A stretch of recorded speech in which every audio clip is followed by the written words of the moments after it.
An Ottawa judge issued an injunction this afternoon prohibiting protesting truckers from using their air horns downtown. This, as Ottawa's police chief says he needs hundreds of extra officers to deal with the ongoing occupation in the nation's capital. Vanessa Danabalin has the latest. Everything in our power to take back the streets of Ottawa from the criminal activity and hooliganism that has transpired over the last 9 days.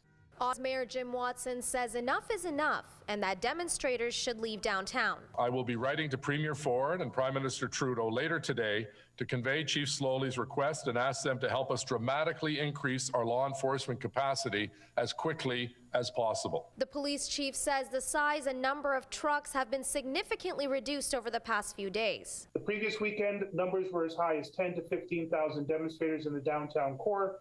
Numbers were down to 5,000, including counter-demonstrators. But he says police still need more help. We are asking for an additional 1,800 police and civilian personnel. The city also asked the Chief Justice of Ontario to increase fines. The request was to increase the fines for idling from $100 to $1,000, the noise bylaw fines from $490 to $1,000, and the fines for encumbering a roadway from $350 to $1,000. Today, an Ontario Superior Court justice granted a 10-day injunction ordering truckers demonstrating in downtown Ottawa to stop their loud and prolonged honking. NDP leader Jagmeet Singh says Trudeau isn't doing enough, calling for an emergency debate in Parliament tonight. We have a crisis on our hands, and we need to immediately have the Prime Minister, representing the federal level, the federal government, meet with the affected municipalities to offer any help that we can. Emergency Preparedness Minister Bill Blair says it is up to Ottawa Police to keep order. But let me be clear.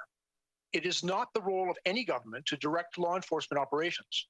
It is the responsibility of the police of jurisdiction, and in this case, the Ottawa Police Service, to maintain public order and to uphold the rule of law. Ontario Liberal leader Stephen Del Duca says Premier Doug Ford should be doing more. I'm urging Doug Ford to declare a provincial state of emergency to provide for the powers and the authority that might be required to help work on developing that plan in case it's needed. The Premier didn't make any public statements today. Vanessa Danabalin, CHCH News.